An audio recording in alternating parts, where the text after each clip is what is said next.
Regard, œil avisé, prunelles aiguisées, la midinale est aux aguets. Par Pierre Jacquemin, tous les jours, à 12h30. Bonjour. Bonjour. Vous êtes journalistes tous les trois à l'Humanité. Ce soir a lieu un rassemblement, une soirée de soutien au journal de l'Humanité. Ça se passe à Montreuil, au Palais des Congrès, avec de nombreuses personnalités de sensibilités totalement différentes et d'horizons totalement différents. D'abord un mot évidemment sur l'Humanité. Roger Martelly, l'historien, qui dans Regard a publié un texte de soutien à votre journal, parle de propriété publique et nationale. C'est ça l'Humanité, c'est la propriété de tous. Ouais, l'humanité, c'est la propriété de tous, surtout la propriété de ceux qui veulent changer le monde, qui ne se résignent pas aux inégalités, aux écarts de richesse indécents, aux immigrés qu'on laisse se noyer dans la Méditerranée. C'est ceux qui ont envie d'avancer des propositions alternatives pour vivre mieux, qui soient écologistes, syndicalistes, parfois les deux en même temps, féministes. Voilà, c'est le journal, effectivement, de ceux qui n'ont pas la voix au chapitre ailleurs. C'est le journal de ceux qui feront jamais la une de TF1, l'ouverture du journal. Et donc en ce sens, et c'est à mon avis ce qui explique aussi la grande mobilisation et les formidables soutiens, les milliers de soutiens qu'on a reçus depuis qu'un peu la sonnette d'alarme a été tirée sur la survie du journal. C'est bien précisément parce que c'est un bien précieux pour ceux qui veulent changer le monde et aussi pour les autres, parce qu'on a vu que l'humanité, il y a beaucoup de gens qui y trouvent leur compte, loin des clichés qu'on peut avoir sur à quoi servirait ce journal. On voit qu'il fait partie intégrante d'un paysage médiatique où il a une place très singulière, hein, et que des gens, on l'a vu, même des députés de droite, disent mais sans l'humanité, il n'y a plus de pluralisme, il n'y a plus de démocratie. La mobilisation autour du journal aujourd'hui montre qu'il y a un fort attachement non seulement au titre de l'humanité, mais à ce qu'il représente dans un paysage médiatique totalement bouleversé, racheté par des grandes entreprises, par des grands financiers, par des marchands d'armes. L'Humanité vit un moment très difficile, très compliqué. L'économie est en crise. L'économie de la presse, d'une manière générale, est en crise. Vous direz que ça a encore un sens aujourd'hui, compte tenu de la précarité ou de l'économie de la presse, un quotidien papier? Oui, on croit beaucoup au papier, on croit au quotidien, on croit à cette presse engagée. Et il n'y a pas beaucoup de titres qui ont démontré une viabilité uniquement sur Internet. Donc nous, on y est très attachés. On pense que nos lecteurs aussi, ils sont très attachés. C'est précisément le sens de l'engagement des salariés du journal en ce moment que d'essayer de réfléchir à un nouveau modèle qui fasse que l'humanité quotidienne, l'humanité dimanche, mais aussi son site internet soit viable durablement, pas seulement pour sauver l'humanité là dans les semaines ou les mois qui viennent, mais de façon plus durable. Donc on croit à ça. Il y a peut-être des nouvelles idées à faire émerger. On est en train de les chercher parce que l'élan incroyable de soutien au journal qui vient des lecteurs et au-delà et qui ne se dément pas année après année nous oblige, nous, salariés de l'UMA, à trouver ces solutions et on y travaille. La ligne de l'humanité, on y est attaché et avec des profils très divers. Dans ce journal, il y a des salariés qui sont aussi des militants, d'autres qui ne le sont pas, qui n'ont pas leur carte, certains ont leur carte. Ça fait un mélange extrêmement, à mon avis, profitable à ce qu'est cette rédaction et à ce qu'elle produit tous les jours. Ce dont on a besoin, c'est qu'elle soit reboostée vers un objectif. Et à mon avis, cet objectif, non, c'est pas de le changer du tout au tout.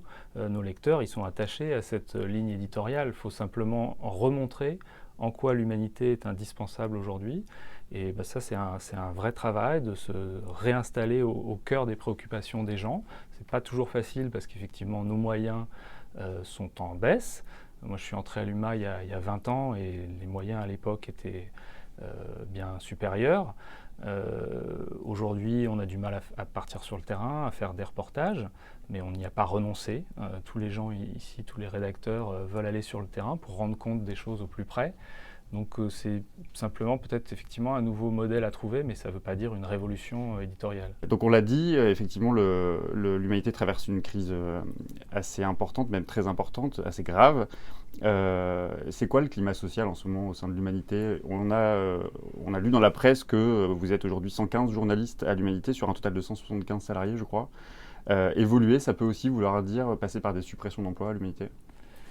Ça, les salariés refusent cette solution, très clairement. Ils l'ont proclamé dans un communiqué intersyndical, signé par tous les élus du CSE. Non, nous, on pense que c'est pas la voie pour sauver l'humanité que de la rabougrir et que de faire ce type d'économie-là. On est déjà très très en difficulté pour faire un quotidien national, un hebdomadaire, un site internet qui tienne la route voilà, tous les jours.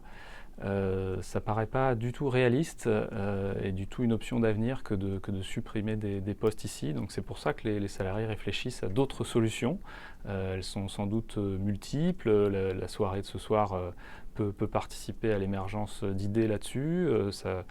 Voilà, c'est une des clés, très clairement, c'est d'être plus lu, comme on l'a dit, et d'avoir de plus en plus d'abonnés. On en a gagné, je crois, 1400 en quelques semaines, là, depuis début janvier, donc c'est déjà très encourageant, mais c'est probablement 10 000 abonnements qu'il nous faudrait pour survivre durablement et exister durablement. Donc c'est plus vers cette conquête de nouvelles recettes qu'on se tourne que vers des économies qui seraient beaucoup trop douloureuses. Donc le climat social, il est forcément un peu difficile quand un journal comme l'UMA est menacé, mais comme l'a dit Marie-Jo, la rédaction, elle se bat, elle fait le journal au quotidien et en plus elle essaye de réfléchir à son avenir, à trouver un autre modèle pour que l'UMA soit toujours là dans 1 an, dans 10 ans, peut-être dans 114 ans, espérons-le. On souhaite. Qu'est-ce que vous dites à ceux et celles justement qui reprochent à l'humanité, qui tiennent à l'humanité, mais qui reprochent à l'humanité d'être le journal des communistes ? Il n'y a absolument pas que des responsables communistes qui parlent dans nos colonnes.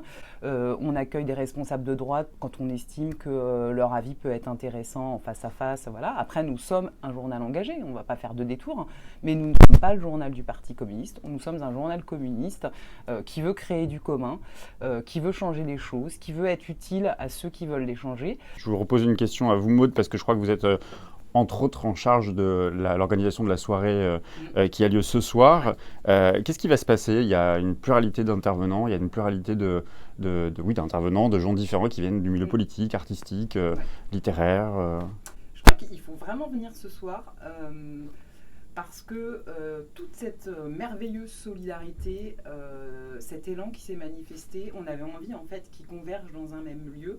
Et précisément, à ceux qui peuvent avoir une vision un peu erronée du journal, qui est perfectible, hein, je fais juste une parenthèse, on a plein de projets et on a envie d'avoir des sous pour les mettre, pour les mettre en œuvre. On a plein de projets, vous évoquiez le numérique, on a plein de projets vidéo, on a plein de projets pour faire un meilleur journal, faire plus de reportages. Et c'est pour ça qu'en ce moment, on essaye de trouver cet argent-là. J'ai une dernière question, Marie-Jo Sirache.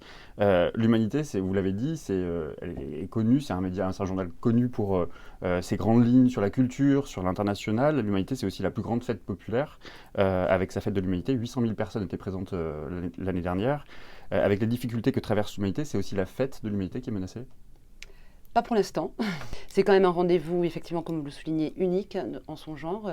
C'est le seul journal en France et en Europe, je pense, et même au monde, capable de réunir autant de personnes aussi diverses pour faire non seulement la fête, mais débattre, échanger, réfléchir ensemble. Enfin, c'est un moment de convivialité exceptionnelle dans un monde quand même extrêmement violent, où les tensions sont sous-jacentes, même quand on prend le métro. C'est-à-dire qu'on vit dans un monde tellement rapide. Et la fête de l'UMA est un moment de respiration, où on fait de la politique, on débat, on s'engueule, mais tout ça avec beaucoup de fraternité. Je voulais juste rajouter que l'UMA, c'est pas un bulletin paroissial. C'est vraiment pas ça. C'est un journal. Il est communiste, il est humaniste, il est ouvert sur la vie, sur le monde. Il donne la parole aux sans-dents, aux sans-voix, aux intellectuels les plus brillants, aux écrivains. Donc c'est vraiment un journal qui est vivant, qui est fait par une rédaction qui a perdu du monde au fil de ces dernières années, mais qui est très mobilisée, qui est très réactive, qui fait un journal dans des conditions parfois extrêmement compliqué compte tenu des difficultés économiques que nous rencontrons, mais qui est combattante, qui est battante, qui n'est pas perdue dans cette bataille.